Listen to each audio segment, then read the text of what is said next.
What's up guys, it's KY, not Kai the Creative, and Sony has just released a new camera. They have a new camera announcement, and we're gonna do a live reaction, what my thoughts are on what they have in store for us creators. So it's totally it's the a7IV.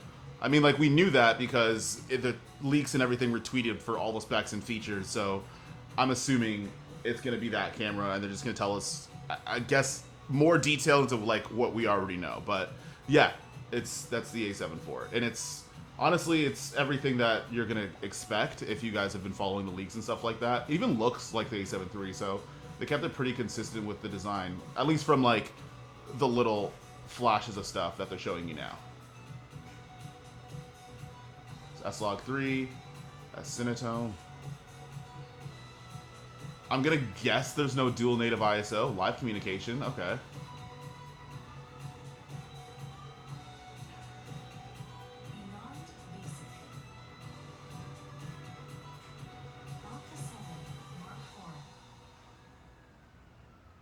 Yeah, so it looks pretty much like the a7 III, just with a little chonkier dial from the first look. 33 megapixels in a entry-level full frame is nuts.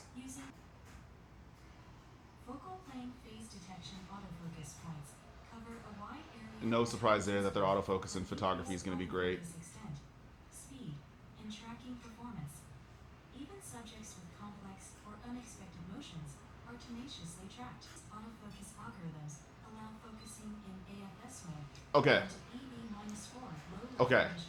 Okay, hang on. I'm going to pause this. Okay, so that feature alone is something that I'm super excited about, because when you're trying to autofocus on a Canon camera and you're either underexposed or you're this pigment, it ends up being really, really hard to autofocus. And I don't know what it is, but autofocus in photo and in video with every Canon camera that I've ever owned, the EOS R, the R5, the Canon C200, and the Canon C70, has a really hard time with darker skinned people or when you're underexposed. So this is a very welcome upgrade to a system, and I hope that Canon also adopts this somewhere down the line so I can stop saying that Canon doesn't care about black people.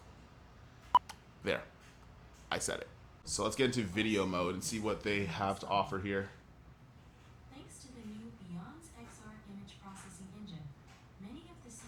Okay, so it's going to have a lot of the shooting modes as the other cameras that are out. 600 megabytes a second. To be fair, that's less than the C200.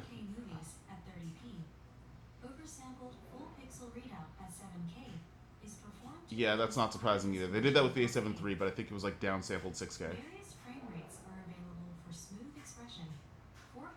Available in Super 35 mode, so they're not gonna give you everything, but that's still pretty good to have 4K 60. The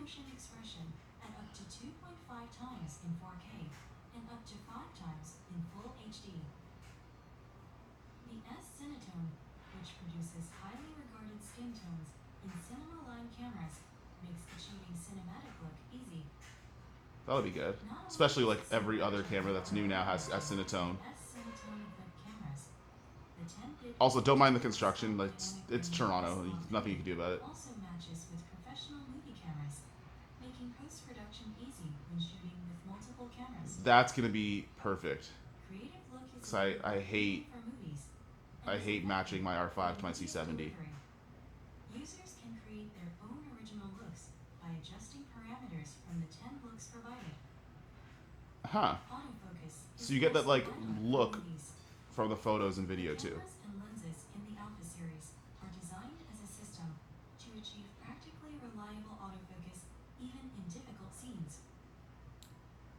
Like dark-skinned people.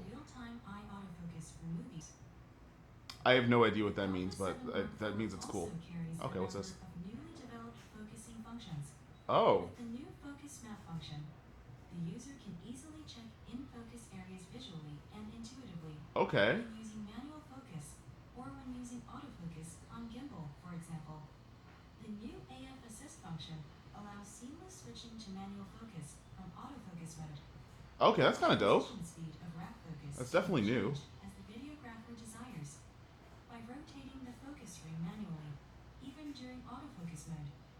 When ring rotation ceases, autofocus resumes seamlessly. That's dope. This model features focus rating okay, people might not care about this feature, but if you have some of the lenses that do focus breathe, like some of the G Masters, this might be really useful.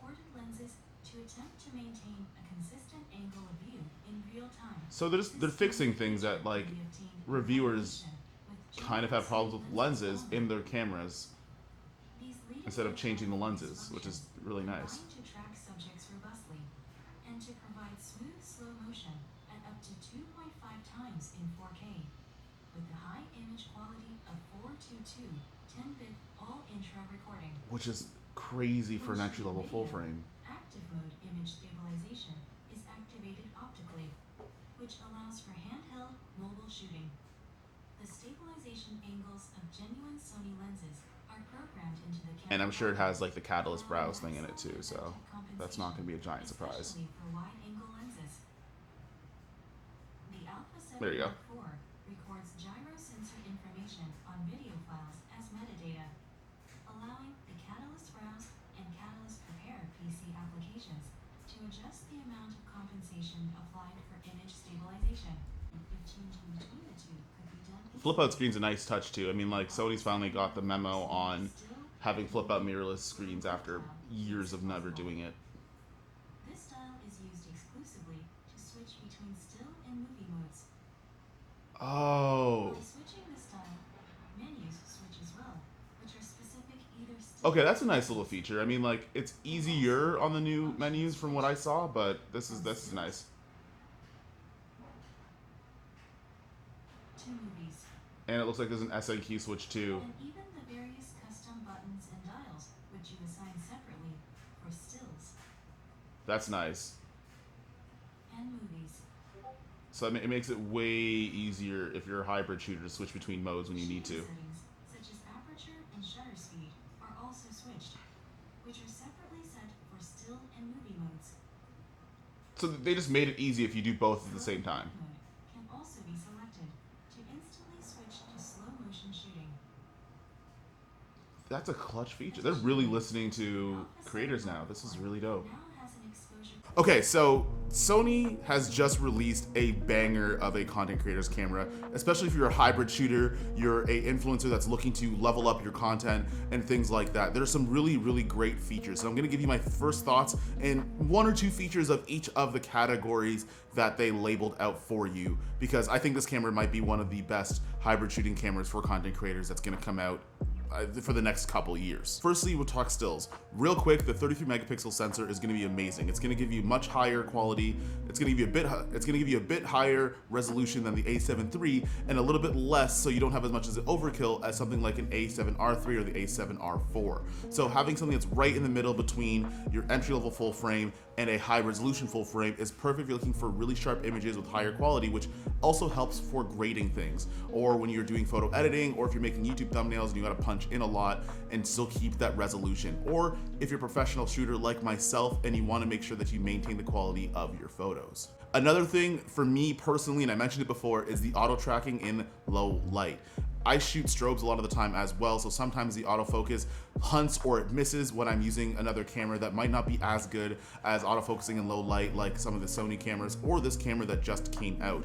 And especially if you are a darker skinned person, I found that with my Canon line of cameras, I had a really tough time autofocusing on my face and people who have the same skin color as myself. So Sony's been doing a really good job at having autofocus working for animals, humans, birds, pretty much everything. Like you could autofocus on anything now and it gets pretty nicely. So that's a really good feature, especially if you are a creator who has darker skin, or maybe you're in a situation where you are underexposed. So let's get into the video, because I'm pretty sure because you're watching YouTube, you're probably very interested in the video features. Now, the Sony a7 IV is offering you pretty much a lot of the features that you would see in the a7S III or the FX3. You're gonna get 4K 10-bit up to 30 frames a second that's downsampled from 7K, which is great. And I mean, they did that before on the a7 III. They downsampled, I think, 5 or 6K into their 4K mode, but it was only an 8-bit codec. So you're gonna get better color resolution, you're gonna get better quality, and that bitrate is super high, of up to 600 megabytes per second. You're talking about cinema camera tier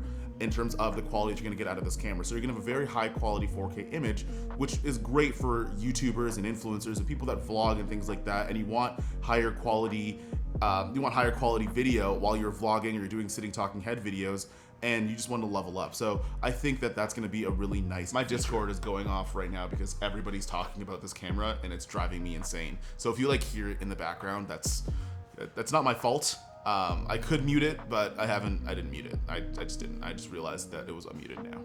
One thing that I really like about the a7IV, and one thing I kind of expected that they were going to do, is that the 4K 60 feature that's on here is going to be in Super 35 mode, which honestly, it's nothing to complain about. I think with the cameras that are out now, a camera that's probably going to be cheaper than the a7S III, that's going to have 4K 60, but the only caveat, it's going to be a little bit cropped in. It's going to be very hard for you to argue for an uncompromising, like, horizontal feature-wise to a camera that's going to cost significantly more than that, and a body that is much cheaper, and also have great photography features at the same time. So the 4K 60 in cropped mode is something that I expected. It's not something that is going to kill you or break your bank, or it shouldn't be a deal breaker either, but you are going to have that slow motion in 4K. It is going to be a little bit cropped. You're still going to get the 10-bit, and you're still going to get a lot of the features in video with that 4K 60 mode.